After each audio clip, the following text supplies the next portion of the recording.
I am Wilhelm Helsingius, and I have psychology and cognitive psychotherapy degrees. This is episode 10 of the Love Unconditionally's Handbook. Welcome. Let's face the fear. What do you think about fear? Are you allowed to feel afraid? Have you ever really thought about why you are afraid and what it is that you are truly afraid of, something that might not be what you initially believed it to be? What do you experience when you are afraid?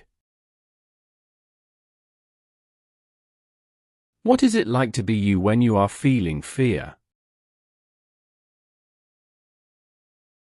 What do you need when you feel afraid?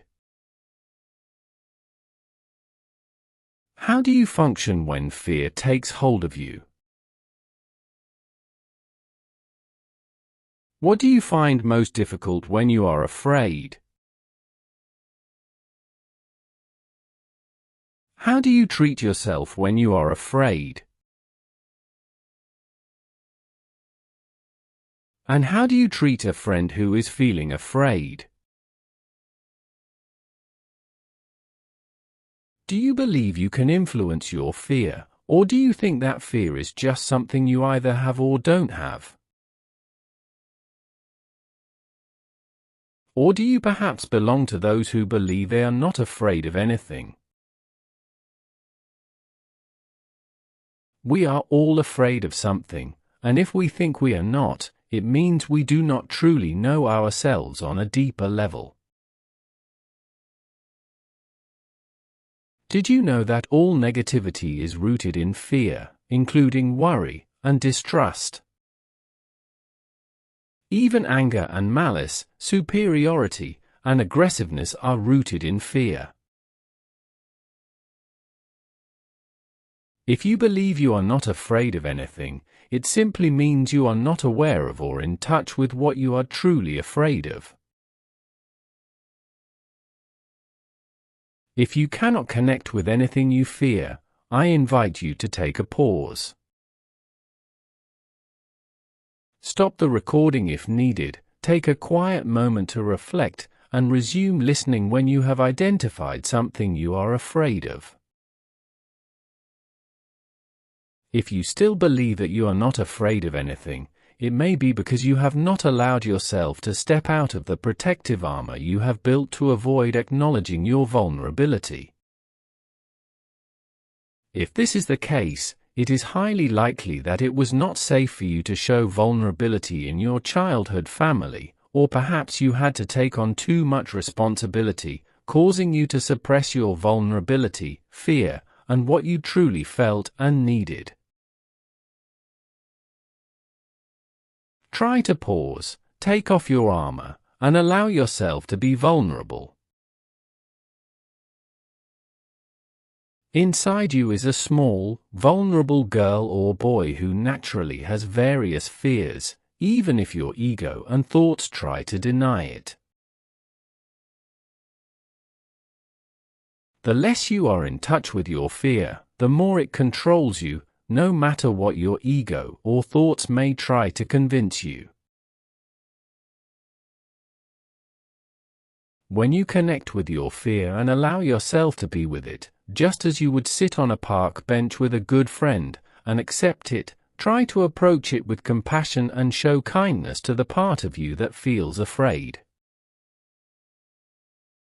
In doing so, you begin to build a constructive relationship with your fear. As a result, fear will have less control over you, allowing you to be guided by the values you have chosen as important in your life, rather than simply reacting and trying to survive. Or do you belong to those who believe that fear only grows stronger if you give it attention or pause to be with it? If that's the case, let's consider an example. What do you think, if a child is afraid to go swimming, will that fear lessen if the adult pressures, demands, threatens, or forces the child into the water, even though the child is clearly afraid? Or could it be that if the adult instead shows understanding for the child's fear, and offers the emotional support the child truly needs in that moment, then the fear might actually lessen? Maybe, with just a little care and a compassionate attitude, the child might find the courage to go swimming despite the fear, and even enjoy it with the other kids. Have you ever seen a child screaming and crying while someone tries to force them to do something they're afraid of? I've seen children who were deeply afraid take incredible steps forward when they were met with just a bit of understanding, empathy, safety, and presence.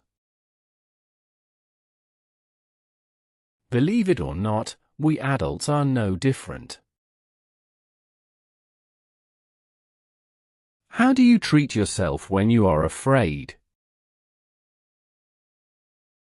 Are you understanding toward yourself, or do you feel shame?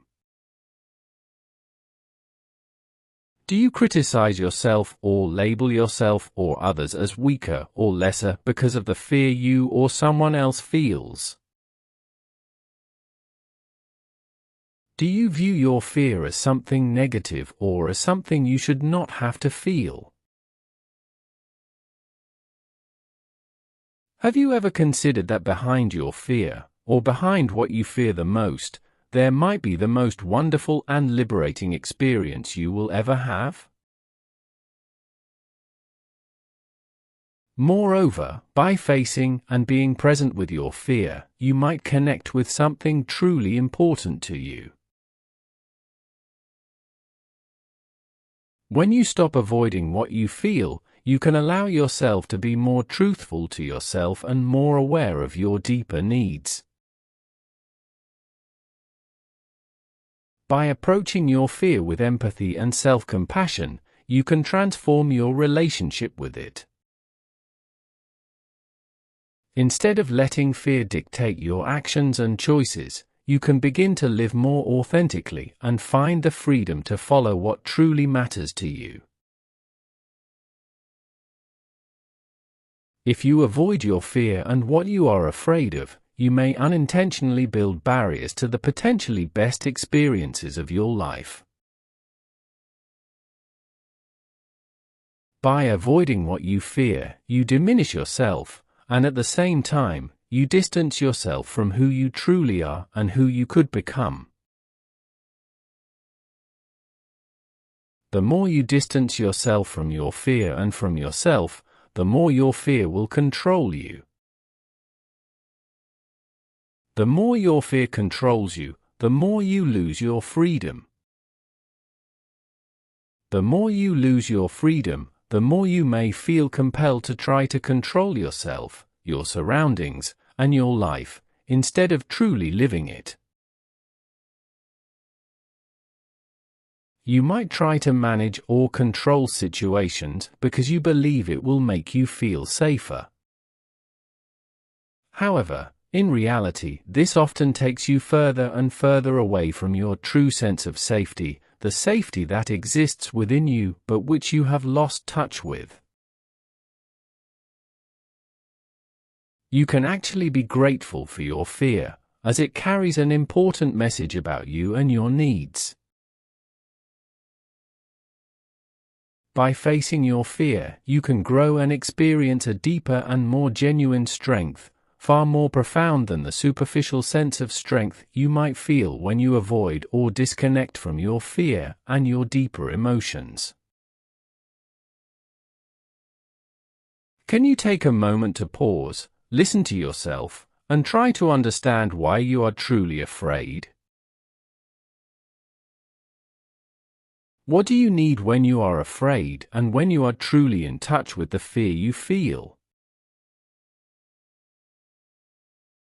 What do you think about the idea of being more understanding and compassionate toward yourself regarding your fear and what it feels like to be you when you are afraid? Could you practice being in contact with your fear, allowing yourself to sit with it instead of pushing it away? Do you think we all experience and need exactly the same things when we feel fear? When was the last time you asked your friend, your partner, or your child what they experience and need when they are afraid or feeling fear? What do you think about the possibility that by being more understanding of your own fear and your needs when you are afraid, you could also become more understanding of what others need and experience when they are afraid? Try to observe if you are avoiding your fear or if you tend to think negatively about yourself because of your fear. The next time you notice that you are afraid, could you try to be grateful that your fear is trying to protect you? Could you see that your fear has a good intention, wanting you to be safe and well? Is it possible that your fear arises because you are seeing potential threats in the future? If you create fearful scenarios by allowing your thoughts to move forward in time, I ask you this. Do you know anyone who can accurately predict what will happen, or can you yourself foresee what is coming? Do you realize that if you allow your thoughts to drift into the future, you will always find something to be afraid of or worried about? Could it even be that the main reason you feel fear or worry is that you have let your thoughts project into the future? Do you know anyone who has successfully avoided something unpleasant just by worrying about it? What do you think about deciding from today onward to refuse to let your thoughts wander into the future, unless you do so to look forward to something pleasant or to constructively prepare for something that genuinely requires preparation? Could you, starting today, try to stay present in the moment? In this very moment, there is nothing to fear or worry about, even if your thoughts have painted threatening scenarios and caused the fear you feel, despite the absence of any real physical danger. By practicing presence, you can begin to break free from the grip of imagined fears and rediscover the peace that exists in the here and now. You might want to reflect on whether you can influence the situation you are in. If not, then you can try to accept the situation as it is. Do you agree that there are only two types of situations, those you can influence and those you cannot?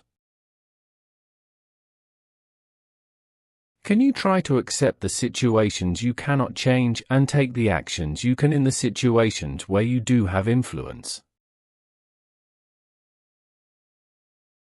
Starting today, could you refuse to dwell on your anxious thoughts, or is there something preventing you from choosing to think about anything other than what makes you feel worried? Or do you believe it is important or beneficial to your well-being to remain anxious, stressed, or afraid, even when no physical threat exists? If you notice that your thoughts are drifting into the future, practice becoming aware of this and try to focus on being present in this moment, as this moment is the true reality. Would you agree that this present moment is the most essential and the only real moment, compared to the past or the future? Every time you are lost in the past or the future, you are essentially in a space created solely by your thoughts. If you still feel fear even when you are present in this moment, try to be understanding and curious, as your fear may be communicating something important about your deeper needs. It is important to identify what you need when you feel afraid, stressed, or worried. But knowing what you need does not necessarily mean that you will get what you need or that your needs will dictate your actions. However, you will ground yourself more deeply within yourself when you get a better contact with what you are truly afraid of and what you need.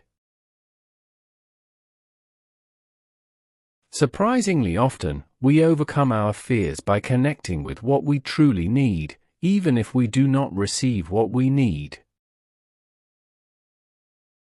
When you realize that you do not have to be afraid of your own fear, that you do not need to avoid or feel ashamed of it, and that the root of your fear lies within yourself, you can be who you want to be regardless of your fear and the circumstances around you.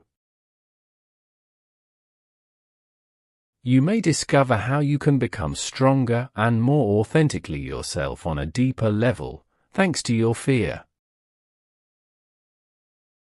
If, despite your best efforts, you find that your fear is taking over your life and preventing you from doing what you want to do, and even if you have tried to face and accept your fear, it might be helpful to seek professional support. No one receives praise, a diploma, or extra acknowledgement on their gravestone for having managed everything alone, without help. No matter what your thoughts and ego might say, acknowledging and connecting with what we fear is a sign of strength.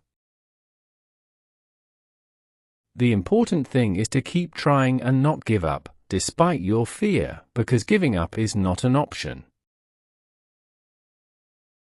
Those who give up often do so not primarily because of their fear, but because they are not in touch with or acknowledging their fear. Instead of giving up, you can try to accept the situation and what you feel. This means no longer fighting against the situation itself or against your own feelings. Accepting the situation can be one of the most crucial steps, but it absolutely does not mean giving up. As long as you are alive, almost anything is possible, and you are capable of much more than you may think. Just because you do not believe something is possible or because your thoughts tell you that something cannot be achieved does not mean it is the truth about you or about what you are capable of. Opportunities always exist, even if you or your thoughts cannot see them. As long as you are alive, you have possibilities, and what matters most is what you do with your opportunities, your freedom, and your life. Seek help if you need it. I do not judge you if you cannot find the gift or the good in the challenges you face or in the fear you feel. Seeking help when you need it is a responsible and loving act toward yourself. If you do not accept help when you need it, in my view, it is just as self-destructive as not wearing glasses when you need them. I do not believe in the saying, "What does not kill you makes you stronger," but I do believe that what does not kill you can potentially make you stronger if you have the necessary resources, sufficient awareness, and mental tools to handle the situation, or if you seek and receive help. As I mentioned earlier, if you feel so overwhelmed that you cannot seek help or, for any reason, do not seek help even when you need it, try to tell someone about it. Someone outside of yourself can help you see what you cannot see on your own, and that person can support you, even if you believe that no one can help you in your current situation. You can bring someone with you when you meet the person who will help you for the first time. The most important thing is to receive help, not whether you go alone or find the perfect help right away. You can always change your helper later if the person you found does not seem to be the right fit for you, or if you do not feel you are getting concrete help. If you do not feel during the first conversation that the person you are talking to genuinely wants to understand you and that you are receiving tangible support, take that seriously.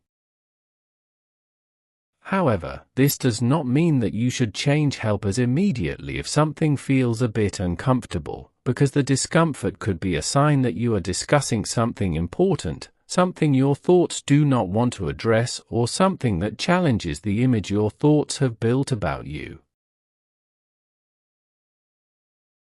By approaching yourself and your situation with empathy, curiosity, and a willingness to accept help, you can find a way forward, no matter how difficult things may seem. I want to remind you that remote support is just as effective as traditional psychological sessions where you sit in the same room as the therapist. If there is no suitable helper in your city, or if the only available helper is someone who knows you directly or indirectly, or if they simply do not feel entirely neutral, you can still access remote support. This means you have access to all the helpers who offer support in your native language, and you do not need to continue with a therapy that does not provide concrete help just because there are no other options in your hometown or municipality. Research has shown that your relationship with the person who is helping you is the single most important factor in determining how effective your psychotherapy will be. In other words, how you experience your helper is the most relevant aspect for ensuring your collaboration is as successful as possible. Therefore, if you do not feel completely comfortable with your helper, it is important to take that seriously. Your intuition and feelings are valid, and no one can question them, no matter what your helper might suggest if you bring up your concerns. If your helper claims that it is simply your resistance to therapy, or if they only want to analyze you instead of genuinely trying to understand you, that is something you should take seriously. If a therapist asks, "What might this say about you?" without showing understanding and compassion, I would suggest taking a step back and seeing if there might be another helper better suited for you. If your helper is not able to be vulnerable, imperfect, and a fellow human being with you, instead of merely analyzing you, this is something I believe you should take seriously and reflect upon. It is not easy to show vulnerability by telling a helper that something is not working or does not feel good, especially when you are so dependent and vulnerable in relation to the helper and how they might react to what you feel and experience. However, if you do not dare to express when something is not right, there is a significant chance that the therapy will not help you or meet your needs and expectations. If you want to get a deeper sense of who your helper is right from the start, you can ask them concrete questions. Yes, it is possible to ask, and you have every right to ask questions at the very beginning, and you can even ask your helper, "What is the meaning of life?" Whether we want it or not, the helper's approach to life influences the therapy, either directly or indirectly. That is why I believe it is a good idea to talk about the meaning of life right from the start. This allows you to reflect on the matter and sense whether the helper's perspective on life feels healthy and desirable, or if it conflicts with what you believe in or want to strive for. If your helper does not dare to be vulnerable and answer genuinely, it is good to find that out early. And if your helper has no idea what the meaning of life is for them, perhaps the next question might be, what does a successful therapy look like, or what is the ultimate goal of therapy? This could be an important question because some therapies strengthen the ego, that is, as we know the constructs or mental image our thoughts create about ourselves, instead of helping us connect with what is truly authentic within us. One approach can lead to selfishness and stronger conditionality, while the other could lead to greater resilience and the ability to love unconditionally, both yourself and others. The most important thing is to find a therapeutic relationship where you feel seen, heard, and understood. If you feel uneasy or if something feels off, it is perfectly okay to explore other options. You deserve the kind of support that truly resonates with you and helps you move toward healing, authenticity, and a life you look forward to. Let's move on. Fear of change. Now that you have a deeper awareness of how not following your gut feeling, body wisdom, or intuition can affect your health, you can take a moment to pause and reflect. If you are in an unhealthy relationship, have the wrong friends, are in the wrong workplace, or live in the wrong city or country, it might be helpful to reflect on your gut feeling or intuition. For example, when did you first notice that you were in a relationship that wasn't good for you? Often, when a marriage ends in divorce or when a person feels unhappy in their relationship, they realize they actually knew it all along.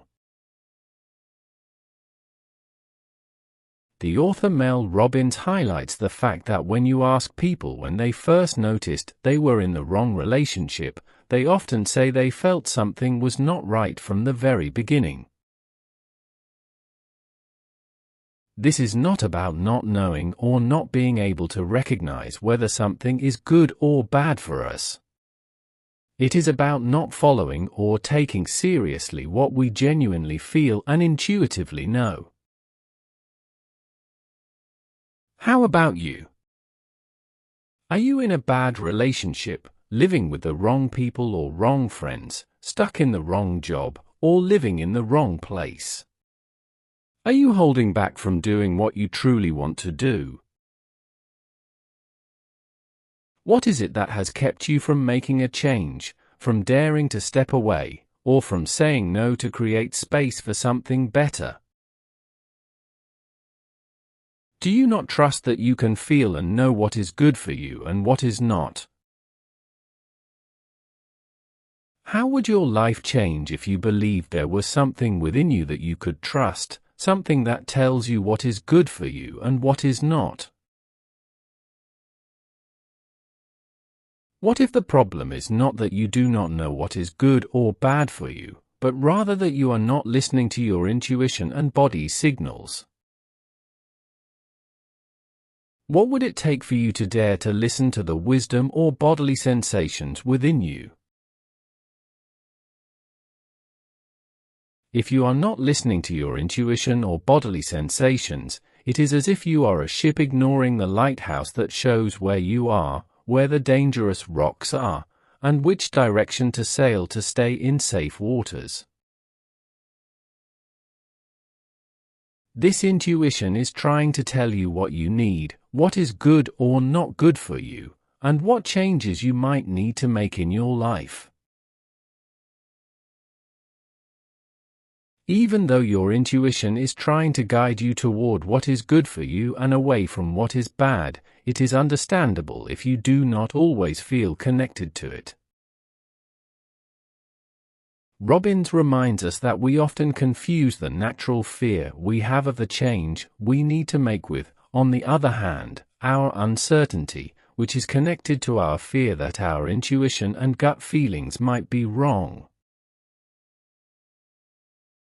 One way to recognize if you are following your deeper intuition and bodily wisdom, according to Robbins, is by noticing a sense of growth, an increase in energy, and a feeling of openness or greater space to move within, even if you feel nervous, anxious, or uncertain about where you are heading. If the choice you have made is not right for you, you might feel that your inner space has shrunk, that you feel more trapped, or that you feel weaker when you take a moment to listen to what you are feeling. Could you try to use this approach whenever you make choices that have a bigger impact on your life? When making a choice, ask yourself, does this make my inner space feel smaller, or does it give me a sense of more space and a feeling of growth and energy within me? You can apply this to all your important or significant choices in life. You will be able to recognize which choice is right for you when you use this method. If you are afraid of making a change, it is important to approach yourself with compassion and understanding. As human beings, we naturally seek a sense of security. Changes threaten the sense of safety we long for. At the same time, we continue to do what we do because we are stuck in certain patterns and habits. Can you try to tolerate the increased feeling of insecurity that comes with change? Otherwise, you might not be able to take the necessary steps to make a change. If you wait for a change to be possible without having to feel even a little bit insecure, it usually does not end well.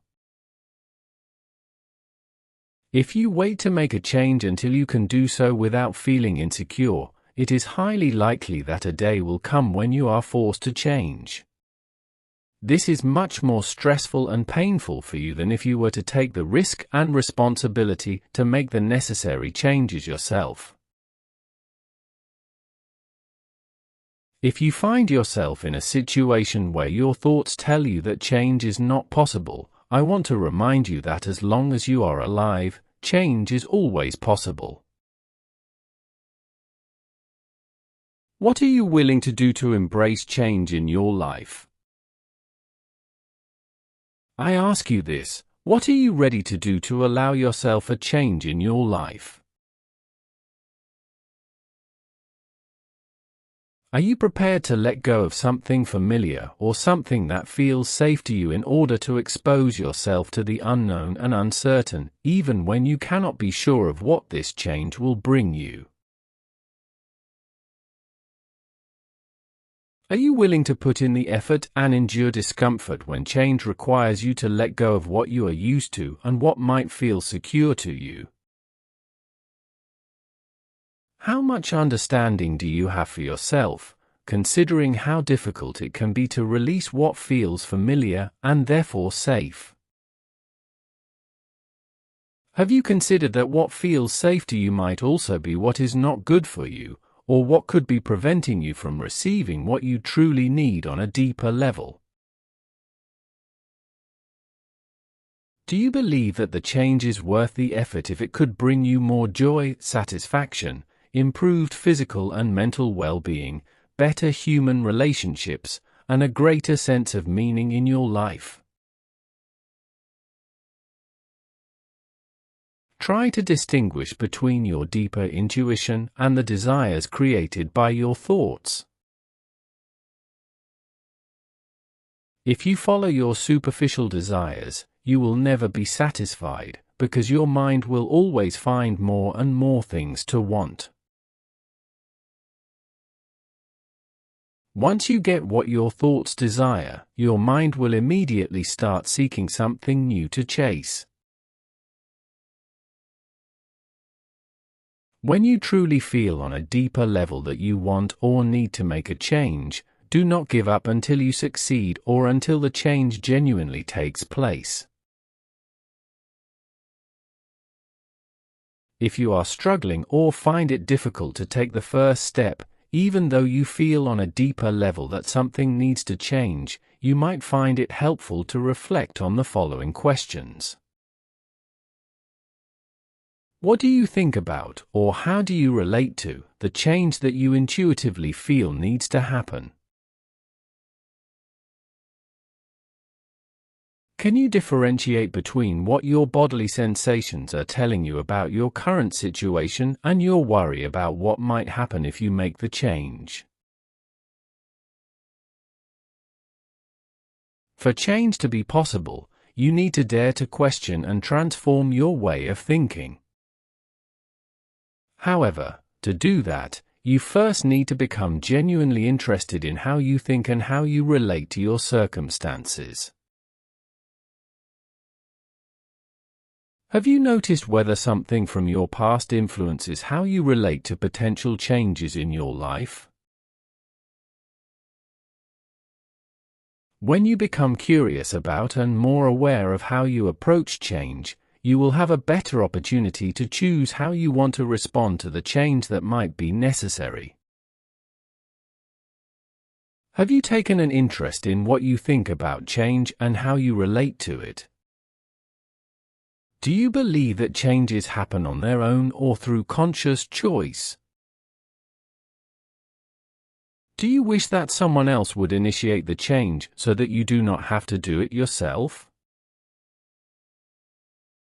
Has a particular experience shaped your thinking and attitude toward change? What was it like in your childhood home? Were you exposed to significant changes during your childhood or later in life? How did the people around you respond to change or to the idea of you changing? Have you been through something negative that has led you to avoid change or even fear it? Could it be that your fear or worry about what the change might bring causes you to question your intuition, bodily sensations, or what you truly feel and need? How aware are you of the health risks you take by avoiding a change that you intuitively feel you need to make? What needs to happen, that hasn't happened yet, for you to allow yourself a change despite your worry or fear of where it might lead? What is the short-term gain or relief you get from postponing the change you know you need to address, talk about, or carry out? Do you understand that what you feel and need is real and important, even if you might be anxious about what a change could lead to? What would it change, or would it be easier for you to make a change, if you saw yourself and your needs as something valuable? Imagine if you could see and believe that you deserve all the love, attention, and care that you may not have received. Imagine knowing that whatever the change brings, you will handle it and eventually be grateful for having addressed what felt wrong or uncomfortable. When you dare to embrace change, things do not always go as planned, but change often leads to something better, something that helps you become who you truly are and want to be on a deeper level. The greatest and most effective change is something you transform within yourself, even if your thoughts might suggest or believe that someone else or something outside of you should change. Do you feel dependent on someone else when it comes to making a change? If your answer is yes, then ask yourself if that is really true. By exploring these questions with empathy and self-compassion, you can begin to open up to the possibility of change, and perhaps, over time, find the strength and clarity needed to take the steps that will lead you toward a more fulfilling and authentic life. Well done, you have now reached the end of this episode. If you found what I shared interesting or relevant, you can press the like button or subscribe. It helps others discover this handbook.